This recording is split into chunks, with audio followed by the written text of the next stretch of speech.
All right, what's up, everybody? John from WANT EDM. We are live at Dallas's Lights All Night, and we are here with EDM's favorite villain, Nikita the Wicked. Yo. How are you? I'm good, bro. I'm excited to be here. I can't wait to. I think this is my first time playing in Dallas, so I'm super stoked to play. Oh, sick. Yeah.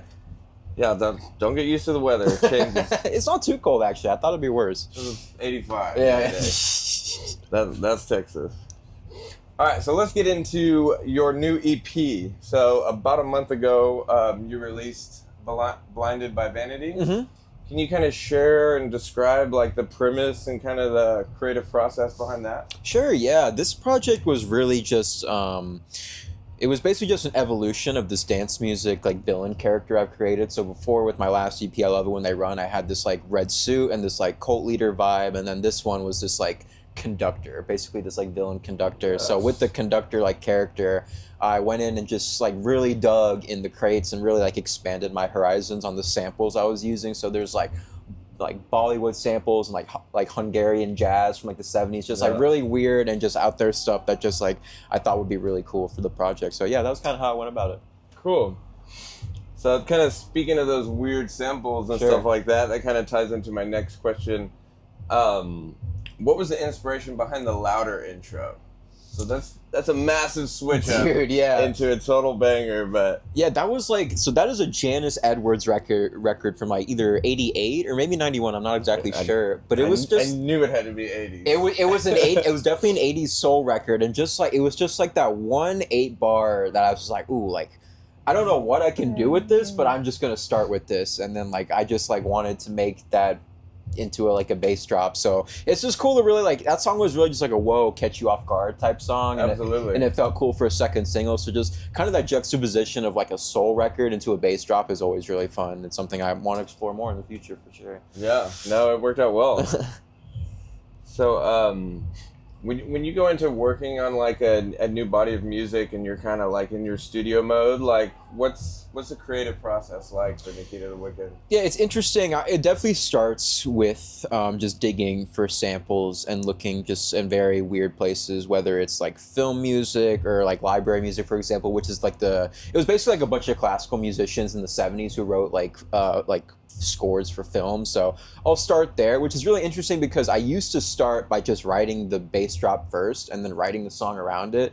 And it wasn't until this project I was like, let me start with the verses. Flipped it in reverse. Let me start with the samples and then write it. So it kind of like challenged me as a songwriter. Now I can only write like that, you know. Cool. So that's usually how it goes. Just like, let me find the weirdest sound and just kind of like build off from there. Yeah, because it kind of like you said, the Hollywood and Bollywood, it kind of has that like, when I was listening to it, felt like an Alfred Hitchcock vibe or something, you know? Like I've sampled Hitchcock like before too. Yeah, like, it's always like, I always like to say, just like having like, it's like not only is the music, but it's just keeping the audience like for 2 minutes and 40 seconds, like they're in my world, you know. Right. So how do I like illustrate that, whether it's film dialogue or these like sample motifs? So I think that's really important. Nice. World building. So you have 2 collaborations on the EP. Mm-hmm. How was it working with Emmy Grace and Elohim? It was so sick. I mean, they're both such talented musicians. I mean, Emmy Grace is like a real life like rock star, like in the flesh. So just being able to work with her, like she sent me that and it just fits so well in the song. And yeah, it was super great. Like doing the shoot with her was great. Just finding time out of her busy schedule for her to come and shoot stuff, which is so I was very grateful for that. So she's great, and she's killing it on the It's Murph tour. So shout out Emmy Grace right now. Yes. And then Elohim, I mean, she is, I feel like in terms of like female vocalists and dance music, like she is legendary. And it's just like she's such a fun and like good spirited person and just like super goofy in the studio, but when she's like recording vocals, you're like, whoa, like that's like, insane. focus. Like it's like you don't even need to process it that much. So it was really fun to work with more female vocalists, because I've always been like, I want male rappers, I want rap on all these songs, but now working with them, I was like, you know, I kind of want to do more female vocalists, and I really love like the bratty style of vocals, kind of like Emmy Grace, where it's just like, where that Hamdi Skrillex push, like I love those like bratty vocals. So just doing that more, I think is fit the vibe. Yeah, just something catchy. Just have a little like just a little stank to it. I think is cool. So yeah. Sick. So based kind of on like the crowd's response, what would you say the audience is kind of feeling the most right now off the new EP? I think Louder always gets a pretty cool reaction. Look, people will always like start to like bounce. I like playing Look because it's not like a super like hard like bass dubstep song. It's just like you can kind of like swing a little bit to it, which I think is cool. And I just played in San Diego with Taiki New Light, and it was the night my EP came out. Like this Control with Elohim had only been out for like 24 hours. I played that song and people were already singing it, and I was like, that is so cool. The song has been out for less than 24 hours, so I think like all the lead singles do very well live. What would you say your personal favorite is off the EP? I like Shake the most. It's the last song on the project, and I like it just because it felt like a Yabadi Part 2 kind of style, just the way the bass is, and then I just like really love the ending, how it just abruptly turns into this like film music score, and it just kind of ends, which I just thought was a really cool way to end the project. When it comes to writing projects, just like the way you start the song and end the song is really important to me, and that's like one of my favorite ways that I ended the song. And that bridge was like really like, I felt like that was my most like musical talent, writing that bridge, because I was like doing the bass line and doing like a little soul section. So yeah, I'm really proud of that song. Cool. Now this might kind of tie into that. What was the most challenging song to write on the EP? Like what did you really like just break your head over, like just perfecting and every little thing? Like I think there's two that come to mind, and for one, it was the bass on Louder. I had to get my mastering engineer. Like I had like 2 sessions with him. I was just like, how do we get this right? Because if that bass didn't fully like smack like as hard as it could, it was just not gonna be good. So I really like dialed in on making it like just really like make the song big. And then definitely on Suckers, the percussion, because the lead is basically like this like bongo thing that I did, and I really had to I made each individual hit like a different channel and put a different delay on it, so each one would hit at like a different time. And that was just like that was one, like you said, I was like beating my head like, how do I get these drums to swing the right way? And yeah, that was pretty hard, but it worked out. Cool. So with 2025 coming to a close, what would you say something you're really grateful this year? And what was something you could have left without in 2025? Yeah, there's got to be something. Yeah, I mean, I am super grateful that I just get to, play across the United States and internationally, played in Canada for the first time. Just getting to do this as my job, having a great team, having a great agent. There's just overall such a great team behind me, so I'm super grateful that they believe in me and I get to, play my songs in front of people all these times. Something you said, like leave behind, or something you could have done without over, like. Definitely there was one.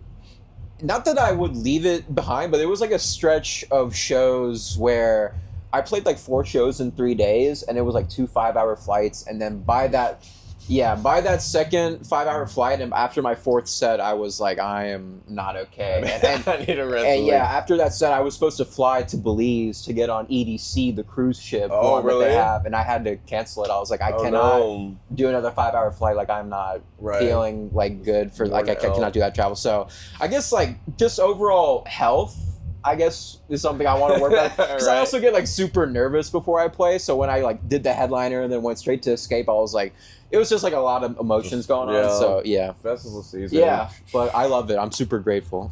Right. So 2026. What does 2026 look like for Nikita the Wicked? I know we saw your name on that Electric Forest flyer. Anything else you can share, or what the year's looking like? Obviously, the headline tour is what I'm most proud of and super excited about. 15 cities from like January to March. That's my biggest thing. We got Bonnaroo, Electric Forest, you're correct, Breakaway Tampa. Those are all the ones that are announced. I don't think I can say yet which other ones that I'm on right now. But we gotta ask. I'm super excited, especially like Bonnaroo. That's like my first completely EDM festival, like because it's got a little bit of everything. Like that's like a real American festival. Not only dance music people will be there, so it'd be cool to maybe get some fans who may not like the style of music, who may or like just my style never of music. Heard you before, and hey, check out your set. Especially like that's in Tennessee, and I'm from Kentucky, so a lot of kids would always go to Bonnaroo. Oh, is that like kind of y'all's like local fest? So for me, it was Lala. I went to 3 Lalas in a row. That's my festival. My older brother, his first festival was Bonnaroo, so like that was cool for him to see my name on that lineup. And I'm on the same day as The Alchemist and Freddie Gibbs, and The Alchemist is like one of my favorite hip hop producers of all time. So I have to shake his hand and I have to say hi to him. I'm scared, but I like have to do it. So I'm coming for you, Alchemist. Alchemist, please. I'm coming for you. I'm super excited. All right. So lastly, I know you've kind of leaked it out a little bit. You have that new ID with Jekyll and Hyde featuring Craig. Yeah.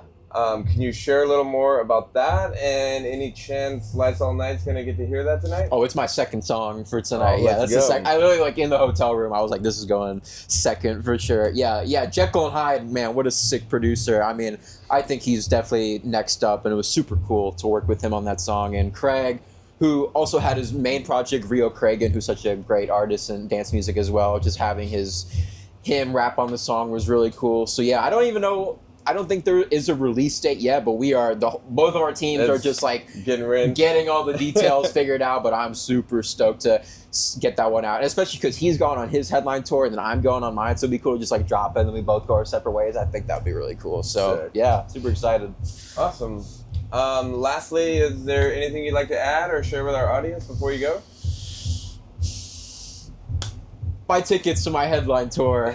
Coming to a city near you, the Blinded by Vanity tour. I would love to see you. It's like my first headline tour ever, so please, I would love to see you. And yeah.